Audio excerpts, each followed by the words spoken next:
with Joanna, the small scape, and we are talking all things nano. So, Joanna, why don't you introduce yourself and tell us a little bit about your channel? Well, I'm Joanna. I'm married to Jason, who is Mr. Primetime Aquatics. And I kind of branched off from his channel. I not only love fish, but I also love tiny fish and tiny tanks. So we kind of split me off into my own channel, the Smallscape, and I deal with all things nano, which is, I think, the best part of the hobby, personally.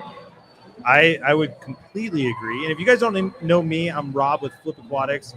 My business was founded around shrimp. Actually, how I got into the hobby wasn't shrimp, but what really sucked me in was shrimp. And so I've been doing shrimp for, I don't know, close to 10 years, maybe ish right now. I'm not sure, but I absolutely love it. And so I built a business around that because I saw a need for just having a place that was able to sell shrimp, that was selling healthy shrimp. And so that's kind of how I stumbled into where I'm at today. But I'm really excited to talk nano tanks and kind of hear, like, Joanna, where did your passion really come from, like with the nano tanks? Like, what drew you to them? Well, I wasn't in the hobby at all until Jason said, because I'm a gardener historically, and he said, "Why don't you, why don't you scape a tank?" And I said, "He's like, you could use plants." And I said, "No, thanks." And he asked again over a period of months, and I said, "No, thanks." And then finally, I think I saw Anubias Nana Petite, and I said, "Wait, they have plants that tiny?" And I was sucked in. I was a goner. No way. What's Yeah. the first tank you ever scaped? That's a really good question. I think it was the Sevrum tank. Yeah. It was the Sevrum or maybe one of the low boys. And as soon as you scaped it, it was Yeah, like you were love. sold. Yeah, I was sold. Because That's you can awesome. garden year round. Yeah. Now, when you said that you've been in gardening, have you been in it like as a profession or just as a hobbyist? Hobby, Like outside, indoor? outside. Outside? I do have some house plants, but Lisa with KG Tropical, she's more indoor plants. I sometimes like to kill my indoor plants, but my outdoor plants have a greater chance of survival. Way greater. That's awesome. Well, yeah, so I love nano tanks. That's actually like where we've really shifted our business. We were doing just shrimp for the longest time, and then we added snails, and then we did a little bit of plants, and then we started doing fish. And just we start off with just doing fish that would go with shrimp, so like the micro rasboras. And then, like, once you get fish, and then you kind of start doing this type and that type, and this looks cute. Like, oh, it's just crazy. So here's a fun question that I know that I'll answer for myself, Okay. but I'll let you go first. What is your favorite nano fish? Oh, everybody who watches the channel knows my favorite nano fish, and that would be the green neon. Green Love. neon. Yeah, I know. It's a very common fish. A lot of people are like, "That's your favorite?" Yes, it is. Have you ever had a green kubatai? No, I haven't. They I stalk them on your Are website awesome. sometimes, Yes. and yeah, I know they're a little bit more difficult. Aren't No, they? no, like, No. I mean, like when we get them in, they're hit or miss. Yeah. But like after we've had them in, like I would They- say they're like once they're good, they're good. After they go through the Flip Aquatics boot camp, they Yeah, are once they go through the Flip Aquatics boot camp, then they They're are good to strong. go. Yeah, well, they'll be on the list then. yeah. You Yeah. definitely gotta try green kubatai. My favorite is I think they're the cutest things. I mean, there's two, which I guess I can't really do two, but I will Okay. because they're pretty much the same. Okay, but then I get a second one. Go Okay. ahead. Oh, fair enough. Fair enough. I really love the pygmy quarry. I just love it. It's the cutest little, like, just swims around on the bottom of the tank. So cute. And then my next one would be a Hybrosis quarry because Yeah. they're so They're close. also- There's different yeah, they are. coloration. Yeah, I love them. Love them. Adorable. Yeah, adorable. Okay, so then my second choice, although I do love pea puffers, but is the Heterandria formosa, the least killifish, seventh smallest freshwater fish, and they are adorable. The least killifish. Yeah, Yeah. they're tiny. Amanda loves them. Although you were telling me, either you or Jason were telling me there's two different types. Yeah, we just got the golds. You have both of them now, right? Yeah. That is so awesome. Now, do those stay in your tanks? Yeah. So if you guys don't know this, Joanna actually has her own like nano corner. Do you still have that? The Nano Nook. The nano nook. Yeah. Yeah, I used to have the Nano Wall, which was about 20 tanks, and then we kind of resituated it so it was easier to just access. And so now it's the Nano Nook, and I have 10 tanks on there because some of the tanks are getting larger. Because the largest tank I got from you What is it? The It was bookshelf? the first, yeah, that was the first large tank. It was 12-gallon long. That tank is awesome, It's though, awesome. isn't it? Yes. I have to rescape it. Since then, you've gotten a lot more of those bookshelf tanks. Yes, I have. I'm addicted to bookshelf. Me now. too. Yeah. They're so awesome. And low boys. There's a square kind of, I call it a square low boy. I don't know what you actually call it, but it's very shallow. Yeah. It's square. That's next on my list. That's awesome. Where do you guys get your tanks from? It's hard to find nano tanks. Oh, it is. You know, random fish stores. If we go, Yeah. if we see one, we say, I don't know where we're going to put it. We think about that later usually. Yeah. And just, get it. Lifeguard Aquatics did send us some tanks a while back. We used those like in our studio. Yeah, We have 8 gallons. Those are really nice little size. But yeah, just wherever. Yeah, That's he awesome. looks at fish and I go and look at tanks. Thanks. I love it. Well, before we get any farther, I got to give a shout out to our hostess, which is Ed Chattanooga. Ed, you can check him out on YouTube. Ed, get yourself on camera, man. Yeah. So Ed is the unsung hero. That is a seat that requires a lot of work. You're switching cameras, doing a lot of stuff. And this is actually his third show in a row. So Ed, thank you so much, my friend. Can I ask one question? Absolutely. You're a little quiet though, so you may want to turn yourself up. Okay, the question was from, I think it was Fishy Whispers. It was in the stream before, but he's still here.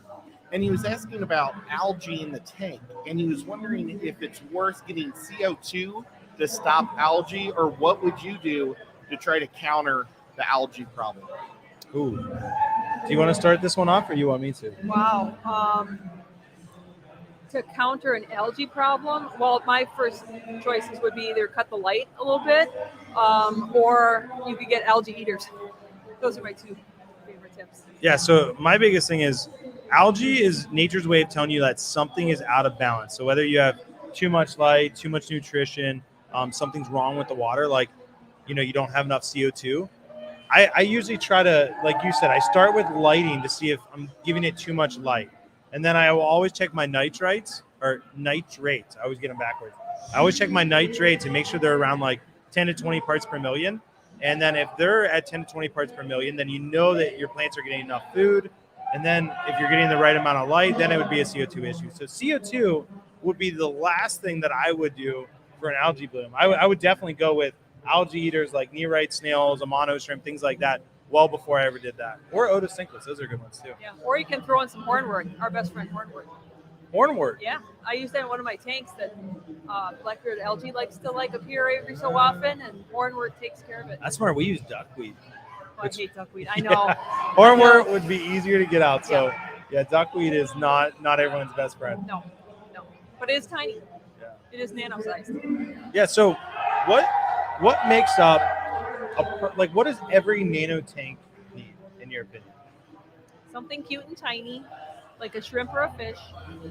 I would say to scale rocks. Although I am not what I would call a professional scaper, and that's not a ding. That's not a ding. I just like to operate outside of the rules, like that they operate within. They're very skilled, but I like very simple scapes that are easy to maintain and easy to create that anybody just walking into the hobby can recreate. So if you keep the scale smaller to your tank, and then some nice plants, especially easy. I like easy low light plants, so I don't have to get any special CO2 lights, highlights. And Anubias Nana Petite is one of my favorite. Moose is a great one. And that's kind of what you need in a nice small grain substrate. Those are my favorites. That's awesome. And Joanna definitely undercredits herself because she's actually really good at aquascaping. You got second place at the last show? Is that right? Yeah, but it was people's choice. So just like people voting. Yeah, so everyone at the show was able to vote, and it was all unanimous. So no one, or is that the right word? Unanimous? No, it's not. Anonymous. Anonymous. See, I'm not a word guy. Yeah. It's unanimous. I'm not a word guy. But anyway, no one knew it was her escape. Everyone voted silently and got second place out of, I think we had 12 out of 2 people. I got second. No, you did a phenomenal job. You know how I know that I won like that high of an honor? It was the shrimp that was in the tank. I had yellow shrimp from your booth. Did you? They were stunning. Yeah, they've got that yellow, the neon yellow that goes down there. They're amazing. Well, thank you for the credit, but we all know it was your escaping skills that won you that. So I love nano tanks. I know that the biggest issue that I run into with any nano tank, and what I consider, I don't know what you consider a nano tank. I guess you could have a 300-gallon that is a nano tank because it has a bunch of nano species and there's a lot of. Like, you could do it, but a typical nano tank, in my opinion, would be something under 10 gallons.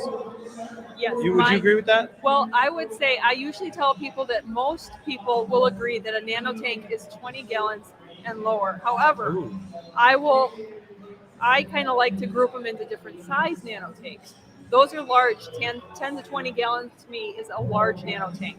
If I go to the store and say, hey, I'm going to go get a nano tank, I'm not going to go get a 10 or a 20 gallon. I'm probably going to get like an 8 gallon, a 5 gallon. So something definitely under 10 gallons. So I would agree that a true nano. Yeah. And then, of course, you can get a micro tank, like that little 0.25 gallon the tank. micro tanks are awesome. Do you still have it? I do. It's not currently scaped right now. I'm trying to think of like a really like fun scape to do. Yeah. But it's like that tiny. Oh, it's small. And it's an all-in-one tank. Yeah. So literally, like, you have this tiny little tank that is a filter, a light, like everything. Adorable. It's like cool. blows your mind. Yeah. Well, that's awesome. I forgot. I had a really good question for you. Really? Yeah, and I remember. Oh. Yes, we got it. Okay, so with small nano tanks, the biggest issue that I run into is evaporation. Like, it just throws off the parameters so quickly. So like keeping shrimp, which is my main thing, like they're sensitive to those big changes. Yeah. So like, what do you do in your personal fish room to prevent it or maintenance it, or like how do you counter that? Well, Jason is always on me to put lids on all of my tanks, but a lot of my scapes have the driftwood coming out of the water. So I'm not really willing to do that. So it's just about adding water, like usually midweek, to some of the tanks. That's really all that I do. Now so if you guys didn't know this, I'm getting ready to have a kid, and I'm super excited. But you have 2 boys, so I know that they work for Primetime Aquatics. They do. And they maintenance the aquarium. So do they maintenance your nano tanks, or is they're not allowed to touch my tanks? I'm on my own. No, nobody helps me out. I'm on my own. The Nanoscape is on. It's its own business. Yeah. It can't afford any employees. It has no employees yet. That is so That funny. Organization doesn't even pay me. What? I know. That's terrible. That's terrible. Well, we need to get you some more subscribers, some more views, some more people watching. But no, I do have to say, for your channel and the size, you are doing a phenomenal job. Thanks. You and Jason make a really good team. It's fun. It is fun. Like, you can tell that you have fun doing it. You know, when they say you have to do what you love and you'll love what you do, it's true. Yeah. Yeah, and we have the best community. We have the best people. I mean, I look forward to Wednesday live streams. Yeah. We get to like talk to all our friends. It's like friends. That's awesome. Yeah. I love it. That's my favorite thing about YouTube is the community, and just building the camaraderie. Like, when you get into that live stream, you know you're going to see some of the same people that you see every single week, and have the same people that ask questions, and they make it a part of their weekly routine. And it's just cool to build that tight-knit community around what you love. Especially on events like this, and you get to actually match faces with names. Yeah. It's the best. It is the best. It is the best. And I love your weekly live stream when you do it. Coffee with Flip, although you've renamed it. Have you renamed it to Nano? Nano News and Coffee. I love it. It's catchy. So I like Coffee with Flip I still love the name Coffee with Flip, but before I used to just live stream, right? I would get on there for an hour. I wouldn't really I would have a topic and I would talk about it, but really it was just chat. Just hanging out, just having a good time. And so the reason I switched the name is because I really wanted to get a structure and test it. Okay. And if it didn't work, then I could go back to doing Coffee with Flip. But no, I think it's going really good. I enjoy it way more because I get to talk about things I'm passionate about. Like, I always do a motivational quote. Love it. And that's really important to me, because I think in the society that we live in, it's very easy to get discouraged with what you see on social media, with what you see your friends doing, and especially with the pandemic, being stuck inside. Like, it's really easy to get in those ruts. And so I always like to be a little light in a dark place. So, yeah, it's fun. Thank you for being a part of it too. Absolutely. I love seeing it. Yay. Yeah, so Nano Tanks, a lot of fun. A lot of great times. Ed, do we got any questions in the chat before I just keep rolling on? Yes.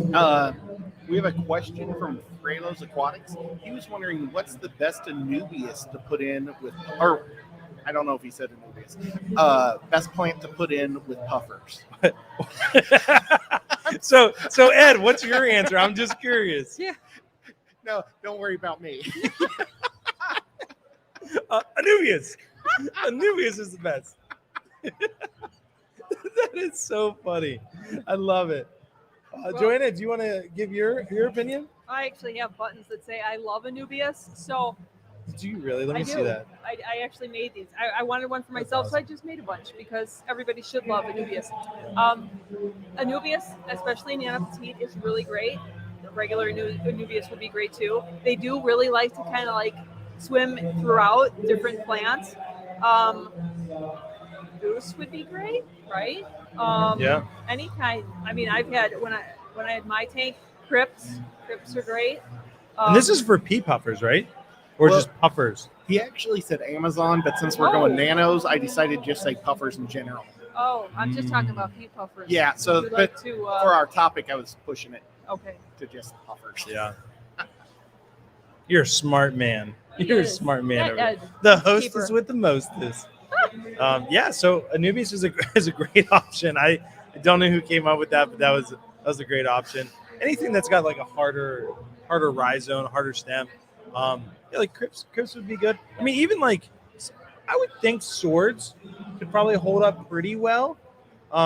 Amazon swords tend to grow pretty quick, Yeah. so I think that they could hold their own. And even if like a couple leaves get damaged, like That'll be it'll fine. rebound. Oh yeah. Yeah. So. Ed, you got any more questions? What is your favorite rock for scaping?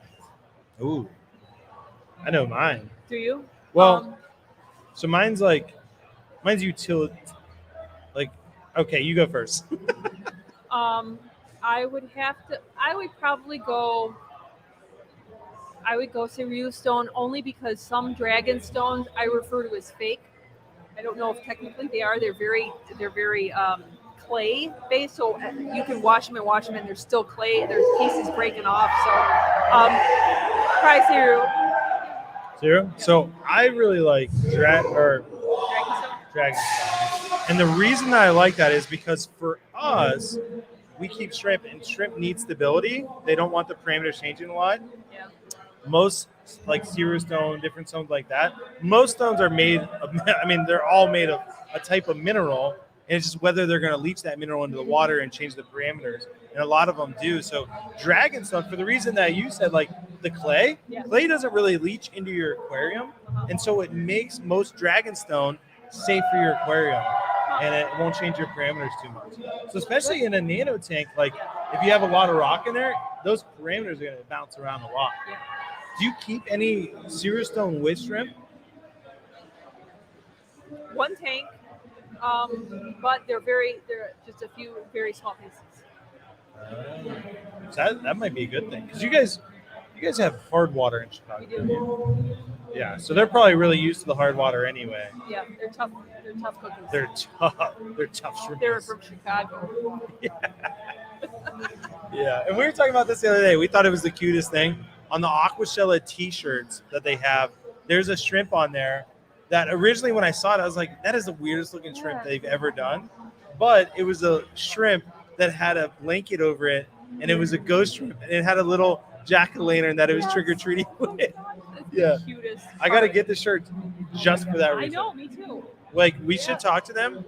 I'm friends with George and Sean, just like I know that you're friends with them. Maybe we can get just that shrimp, because I know they have it, and then we can make shirts with it. Yeah, and stickers. I mean, bumper stickers, like the whole hats. Just Yeah. whole merchandise. Yeah. Ghost shrimp. I like it. Yeah. $1 million idea. Nobody take it. Yeah. This is our business. That's our idea. Ghost shrimps. That's us. Ghost shrimp. Trick or treating ghost shrimp. That's us. Yeah, that's us for sure. Yeah, it was the cutest thing. And then I love what they're doing with the axolotl. I don't know if you've seen that. On the shirt. Yeah, Oh yeah. on the shirt, and then like just over there in the photo booth, it's Oh you look, see it's it? got a little hat on. Yeah, Aw, it's got a that's- witch's hat on. So they're doing some creative stuff. They are. As far as like Aquashella, like it's always interesting having Aquashella on a holiday. Yeah. And so having it on Halloween, I was a little nervous for it because Yeah, you people don't like to know. go trick or treating. Like even my employees, I asked them like, "Hey, if we did a trade show, it would be at this time, and it'd be very beneficial. Would you want to go?"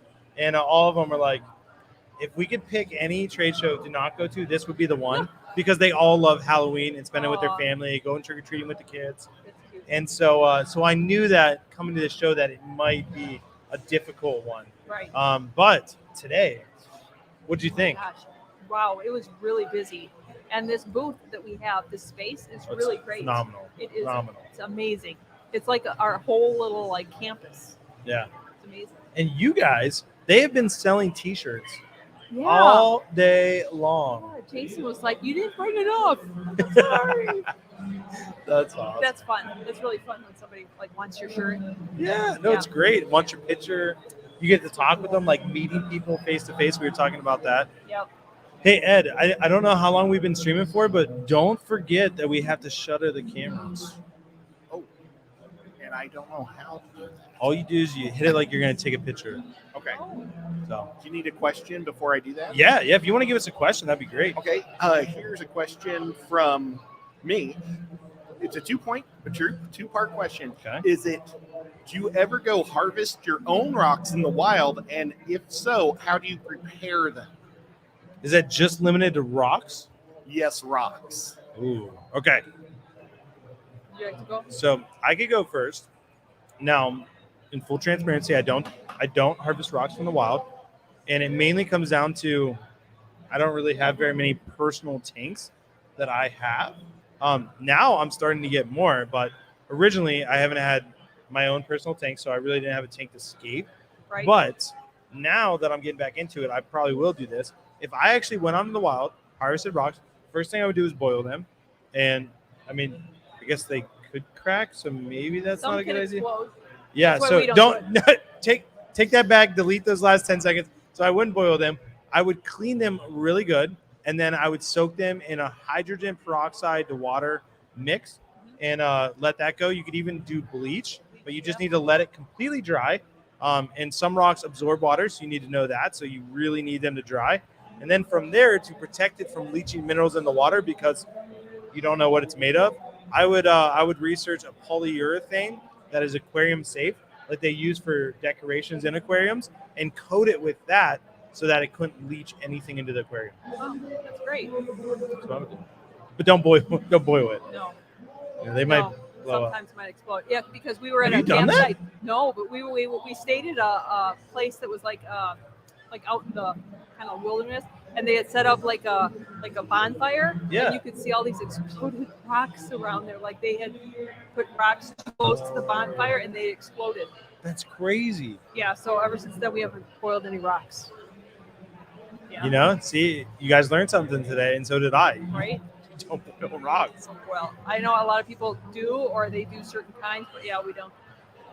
But I've never harvested. I haven't really specifically harvested rocks. I've had like these small ones from the beach here and there, but I usually use those for more like gardenscapes or terrarium sorts of applications as opposed to in the aquarium. There's so many other choices. Yeah, there's so many choices already in the aquarium. But if you're doing like, I guess here's another thing. If you're doing local species, so the original aquarium was meant to bring nature into your home.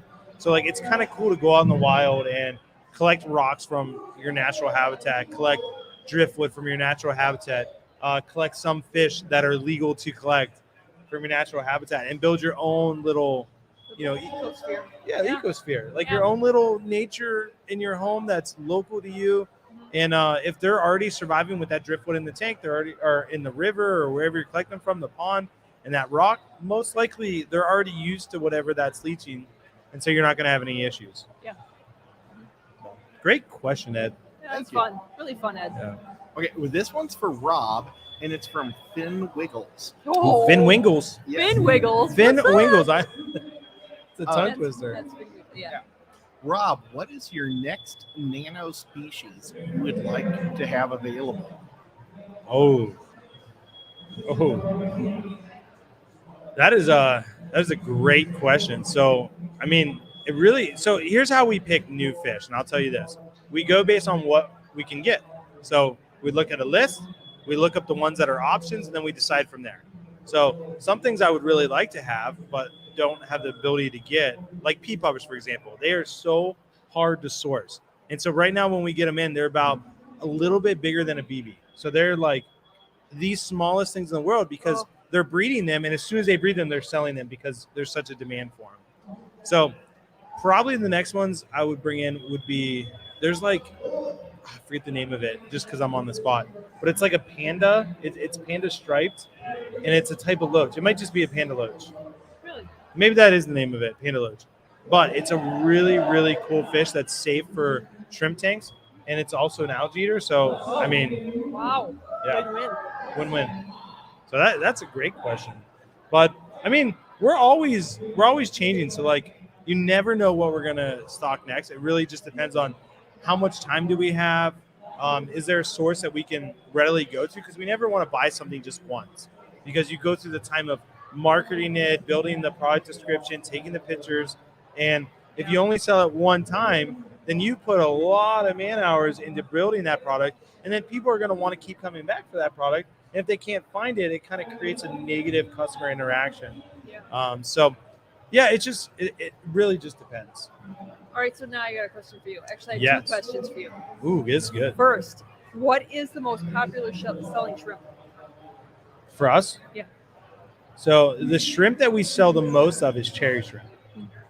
And that is simply because like when someone's like, hey, like I want to get into shrimp, like, oh, try cherry shrimp. Yeah. Gateway shrimp. So that one is at first. Second would be a mono shrimp, like, Oh. and those ones are pretty neck and neck, because the mono shrimp are just good algae eaters. They're also really good at being kept with fish, and so they get pretty. I mean, they get big, I know. and so they can hold their own.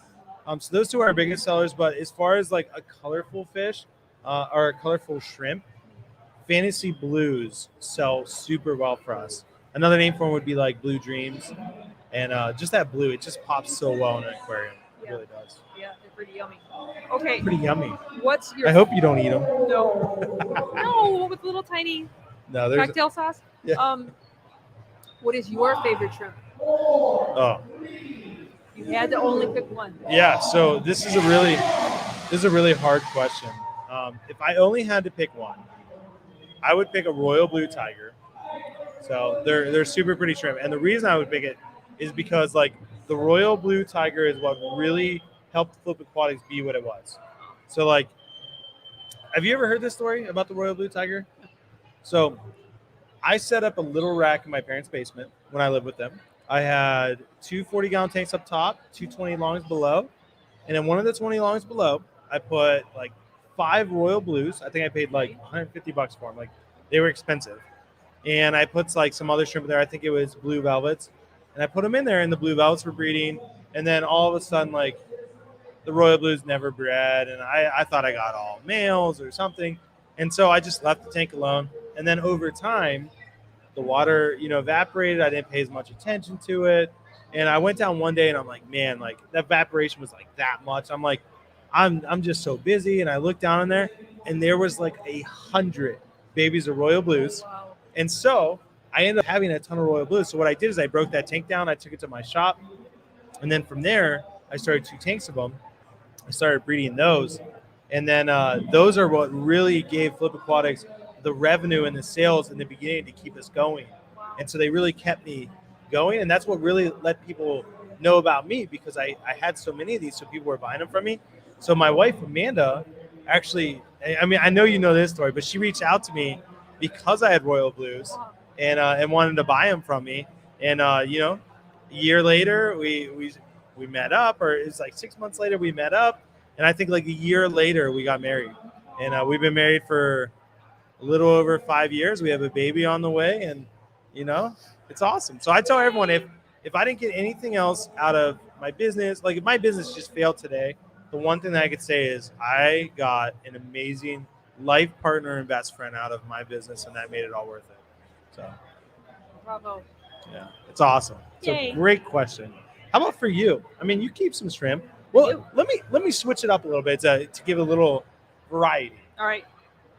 If you could keep any shrimp and difficulty didn't matter, and you didn't have to have any specific water parameters, like you knew that they would do well for you, what shrimp would you keep?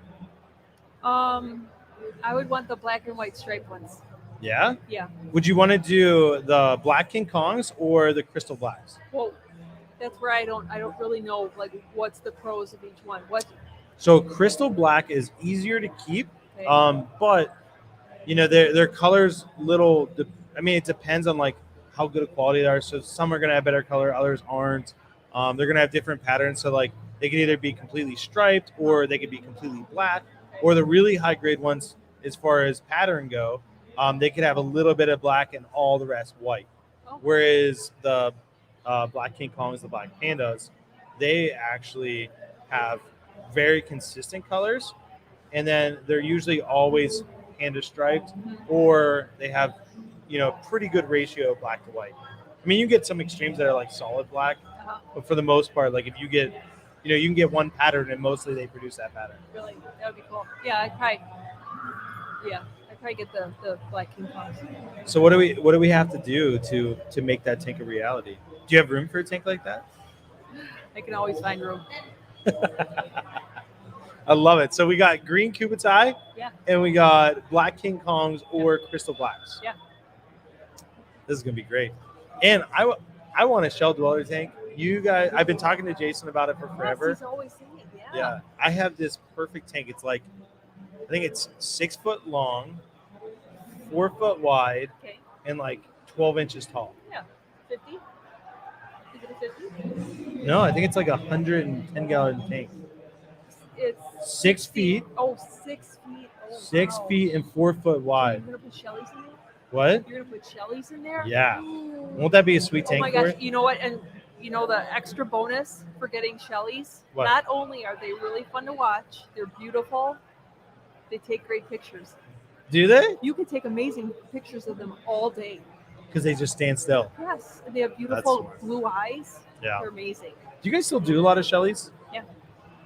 You still have that main 40 gallon, Yep. 40 gallon low We- boy, or is it yeah, we 50 have a gallon low 50 boy? We have a 50-gallon low boy, and then we That's also awesome. have a 40. You have one in each room still? We have the 50. Yeah. You still have the couch down there? Yes, part of it. It's that couch is really funny. We had gotten it from his aunt and uncle a long time ago, and it's changed so many because it's one of those pieces Yeah. that you can like.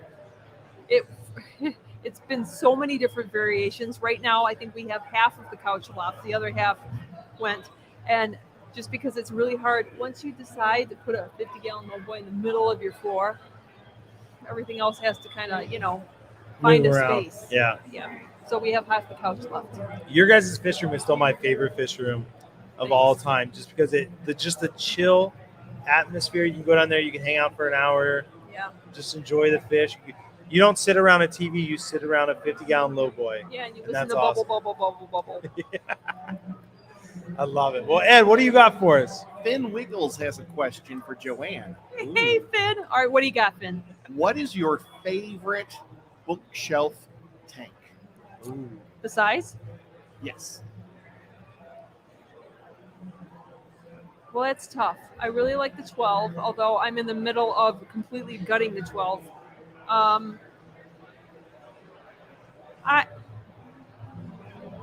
I would have to say the 6-gallon. We have a 6-gallon bookshelf tank that I've not yet set up, and that's the one that I am most excited to set up because I have a 2.5 gallon, I got a 3-gallon, and then like I said, I got the 12-gallon. So this one's right in the middle, and it's gonna be pretty cool. Do you know what you're doing in it yet? No. No. I'm considering shrimp, but I'm biased, but shrimp is always a good option. well, yeah, but that square shallow tank, because Finn has a cube tank that she just got. She was gonna rub it in my face, Yeah. like, hey, I got it. So a square tank I've pictured forever with shrimp in it. It'd be like Shrimp Island. I like that. I saw someone just did a video. I forget who it was. I think it was, I don't remember. but it had the center cut out of it, Okay. and it was just like a square, and they made it so like water was completely running in a circle. Oh, And I was cool. like, that is the coolest Yeah. idea for a river tank. Yeah. Like they always have the current going. Yeah. Like That's I was really just like, hard to do. I tried to do that once in a tank. It didn't work. no, Didn't it's do super anything. hard to do. It didn't do anything. It didn't do anything. It wasn't a river at all. It was just a tank. Didn't work too well. That's funny. Oh yeah, so Yeah. nano tanks are definitely my passion and getting more and more my passion. We're actually in the process of setting up a gallery. That's really cool. Oh, it's so awesome. We've been talking about it for literally 2.5 years, and life just gets busy, business gets busy, and things just have to be pushed off. And it's usually the things that aren't necessary that gets pushed off. So the gallery was something that wasn't necessary, but now as Flip Aquatics, we're pretty much fully expanded. So we're getting ready to do this gallery. We've actually already started. I haven't showed any videos on it yet, but we have all the tables built for one side, Yeah. and we're doing, I think it's going to end up being 27 10 gallons that are nice display aquascape Wow. tanks, and we're doing a different shrimp species in all of them. Wow. And it's just going to be, I mean, that alone just starts building up the hobby for me again, because as a business owner that is in the aquarium industry, I mean, I have every shrimp that I could ever want, right? But it's not in a tank that's set up. It's like, in a huge 125-gallon tank with mat filters, and then there's 1,000 shrimp in there. And so when I get excited, that means I'm back to where I need to be, because I need to constantly be inspired. And so if I'm getting inspired, then I know that I'm going to inspire people like you guys to really get back into it. And I'm excited to see me getting back into it, what that does for not only for the hobby, but for our business and my personal, like, just my peace. So it's been a really cool thing, and I'm really excited. So just getting back into the nano tanks, like I can't wait to rescape my 480-gallon and do it with a nano style to it. Wow. So we're not doing any big fish. We're literally going to do like 100 cardinal tetras, 50 green amazing. cubitai. Like I don't know. We're just going to do a lot of nano fish, and so it's going to be a lot of fun for me. So I'm really excited. Cool. What do you have planned coming up? Well, like I said, the 12-gallon long, that has to be completely chucked. We had. Well, when you set it out to the curb, let me know. Oh, well, it's we had Jason frequently will say, "Oh my gosh, I got the coolest fish. You're gonna love it. You want it in your 12-gallon?" And he's done that to me twice, and I got burned twice because they would vie for food with the pea puffers, and the pea puffers are already kind of sloppy eating the snails and stuff, so there's extra stuff to clean up. Well, the latest one, he got me a Batis Esmensis. Yeah. He's a mean fish. Oh yeah. I named him Killer. Did you? Yeah, he earned it. Did he kill any of your pea puffers? No, well, one of my pea puffers had died right before he had gotten there, and the other one died shortly thereafter. Oh. But she could hold her own. She would get food before him, so she was even meaner than him. But then she just stopped eating, and I don't know. Poor But he thing. killed a number of my other ones, some CPDs and some Lampire Rasboras. Oh, so he's mean. Oh, he's real mean. Matter of fact, I can just be escaping the tank. He doesn't move. I could literally push him out of the way and he won't move. Really? Yeah. How big is he? Oh, he's a good size then. Yeah. He's a large fish for my tanks. Yeah. So he's going to get his very own tank by himself. 6 gallons, just throw him there. That's Yeah. Have you ever seen that post? It's a Craigslist post. It's about this person giving I can't even stop laughing. It is literally so funny. So I'm gonna kill the story, but it is the funniest post. Like I literally die every time I read it. It was about this person that was on Craigslist that was giving away a fish tank with a goldfish, and it was a 10-gallon tank. And they go through their life story, and they start saying they're like, "Hey, I'm giving away this tank," and they name the fish. Like, let's say it was Larry, and they're like, "I'm giving away Larry. He really doesn't get along with my fish, and so we're giving away this tank. And so, if you want to come get it, it's this." And so it's a really nice post that they really got into. And then they edited the post and they said it was like edit. It was like update. The tank, the tank now comes with Larry's murderous brother, like Billy, and they were both goldfish. And apparently this other one killed all of their fish and was the only fish left. And they were just devastated. And they're like, we're getting rid of these fish, this, that, and the other. And every time I read it, it's just absolutely hilarious. But, it's really funny to me. You guys are probably like, what is this guy talking about? If you look up, it's a Craigslist post specifically about goldfish and a goldfish murderous brother. And it is so funny. Oh, yeah, I'm going to be looking that on. It's funny. After this, we're going to look it up. We're going to look it because up. And I hope you laugh because like me just thinking about it makes me laugh so hard. So I love it. But Ed, what do you got for us? We've got a question from Master of Aquatics. Just call me Eduardo. This is for Joanna. With those black and white shrimp that you'll be getting from Rob, how do you plan on scaping that tank? Amazingly, because they deserve it. How would I? Oh gosh, you know what? That's really tough. I could go with Dragonstone because it would kind of offset. It would be like a natural color, so that the black and white would really pop. I could also stick with like lava rock because lava rock's really good. Right, that would look really cool. I would have to give that some serious consideration because obviously when you have a shrimp that cool, you have to be able to see that shrimp all the time. Yeah, we'll give you plenty enough that you can always see them.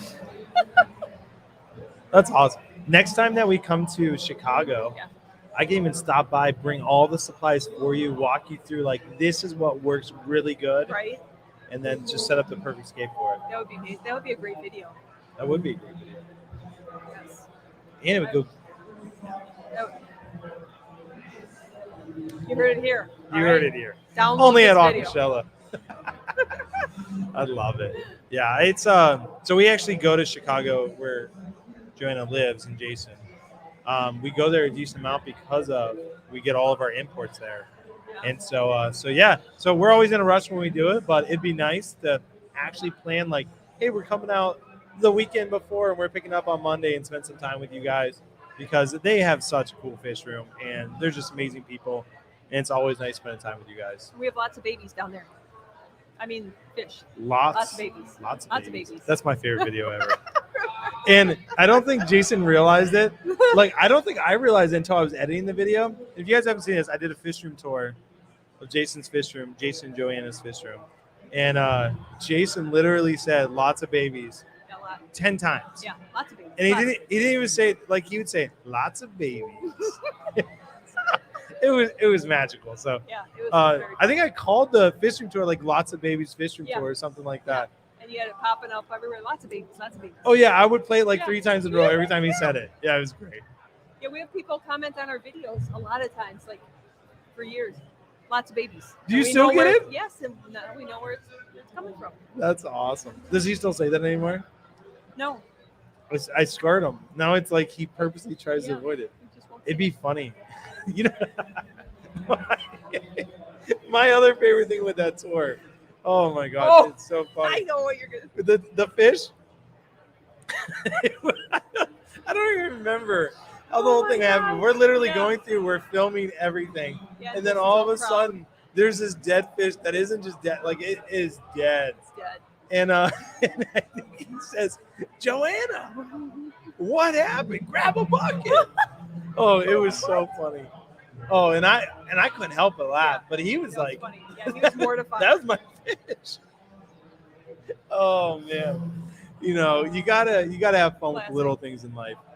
That is funny. That 2 good tours came out of that were a lot of fun. But do you have any questions before I ask Ed? No, Ed, what do you got? Ed, what do you got? Okay, this is one's for both of you. Yep.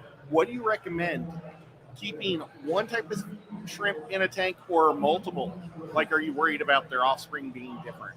Do you want to start with this one? I would assume it would be one type, but then that's gonna lead me to another question. I'm just gonna tack my question onto that. Okay, one. I like this. What's up with the Skittles tank?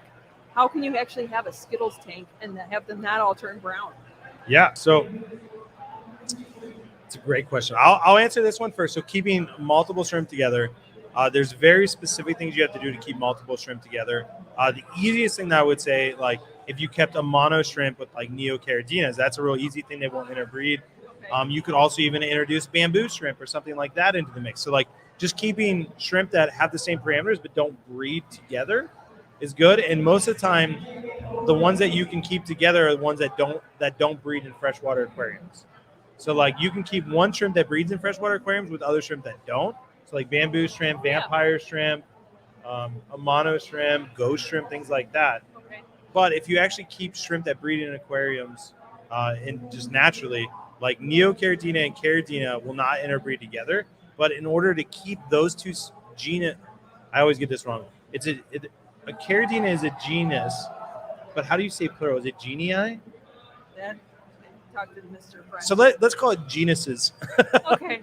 So Let's do that. if you keep those two whatever, if you keep caridina and neocaridina together, you're going to really have a hard time with matching the parameters to make both of them thrive. And what ends up happening is one will thrive and the other won't.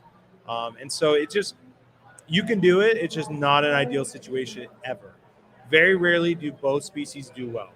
So to follow up with your question, a Skittles tank, most people, well, the idea behind a Skittles tank is people that enjoy shrimp that just want a lot of color. Okay. So they don't really care if it turns brown eventually because they can give those ones away. They can enter them into their club or whatever. Okay. They really just want a tank that pops. Uh-huh.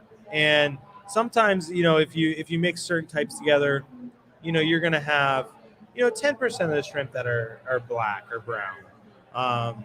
And so it isn't the end of the world, but like when you mix like an orange with a fantasy blue, like those colors don't go together at all. And so you're going to get some really funky shrimp from that. Like 90% of the babies could be all bad. So for us, we actually sell assorted neocaridina, and the people that buy them are people that are total beginners that just want to try everything. And then from there, if they want to, they separate them out and then do a tank of this one, a tank of that one. Because even if they interbreed, you can still pull out the shrimp that look the same and breed them together. And then it becomes like you're working on the genetics. So like most of the time, like my importers, or at least importers that my people work with, I know that sometimes they keep certain shrimp in big groups. So like fantasy blues, black rose, chocolates, Bloody Marys, a lot of the time those all come from a chocolate shrimp. So black rose, fantasy blues, and Bloody Marys, they all come from the same line.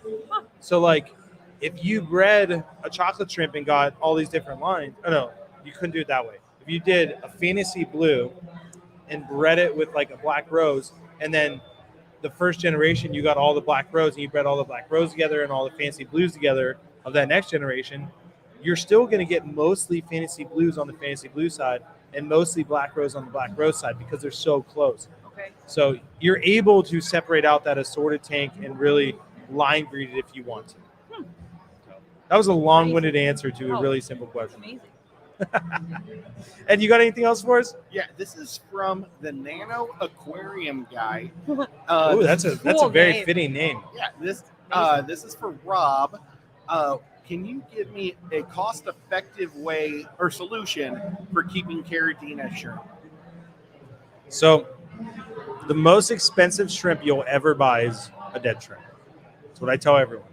So the best thing that you can do is set up the right tank ahead of time. So for me, the very basic, easiest caridina setup is you go to the store, you get, if you got a 10-gallon tank, you get 10 gallons of distilled water. You got maybe at the most $10 of cost right there. You order a GH plus remineralizer. You can get a pretty small one for about $15. Now you're at about $20, and then you order a small bag of substrate. This is where the cost comes in. So like a bag of substrate, I know like a 5-pound bag of Brightwell substrate, which is what we use in all of our tanks, is roughly $25. You throw shipping on that, you're at $30. So now you're at $50. And the next cheapest thing would be a mat filter or a sponge filter. You can get those for $5 to $10. So now you're at like $60 if I'm doing my math on the fly correctly for the very basic setup I guess you would need a TDS pen as well to be able to remineralize the water. And so, $75 and you can have a very, very workable Caridina setup. So with that in mind, I would never not do that, because if you're buying a 10-pack of shrimp, which is what I recommend to be able to breed them, the cheapest Caridina shrimp you're probably going to find on the internet would be like tangerine tigers, and you're buying 10 of them for $4 or $5. So you're spending about 40 to 50 bucks. You throw shipping in there. Now you're spending $75 just on the shrimp. And if you could spend $75 on the initial tank setup and then just slowly add the shrimp, but most people try to be cheap on the setup and then spend the money on the shrimp and then lose them all. And you just wasted the amount of money that you could have had the perfect setup for.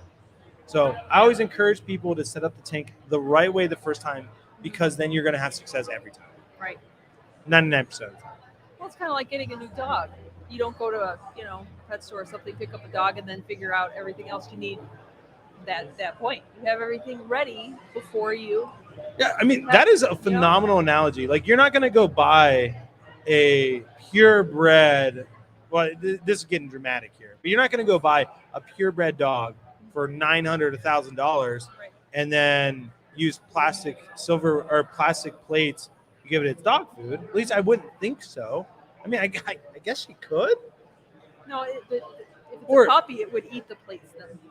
Okay, let me rephrase it. You're not going to go out and spend all this money on a purebred dog and then feed it like Doritos. Right. So it's all about doing the proper thing. You're going to feed it good food because you just spent a lot of money. You want that dog to be healthy. Same difference. Like, and you're going to be prepared to give it a really nice home. Yep. So that it survives. Yeah, you're a little quiet. Yeah. Oh, because I'm way back here. I'm like starting to, You got to get real How about close. here? That's much better. That's funny. All right, Ed, what else you got for us? Oh, we're probably running out of time, aren't we? We have 5 minutes till 6. Oh. 5 minutes till 6. So we should probably wrap it up then we can get the next people set up. Yep. You guys did great. I'll let you guys say your goodbyes. Thanks, Ed. And make sure you get yourself on camera, because you are the hostess really with is. the most. Just give everybody a thumbs up, man. Let them know you're kicking butt. Hey. Uh-oh. He I didn't shutter his own. I didn't shutter my Well, camera. Just so you guys know, he looks good. Yeah. You know what? We're down to just one. I need to shutter all of them. Oh, we just lost that one too. We're on black. So why don't we say goodbye? I'll let you guys I guess that's it. talk in the dark. That's hilarious. Well, guys, we you can't see us, but we're here. We're smiley. We're having a great time, and it all works out. So, Joanna, do you want to close us down? I just want to say thanks everybody for watching, listening, and all that. It's been super fun, and it's been an honor to share the stage with this guy right here.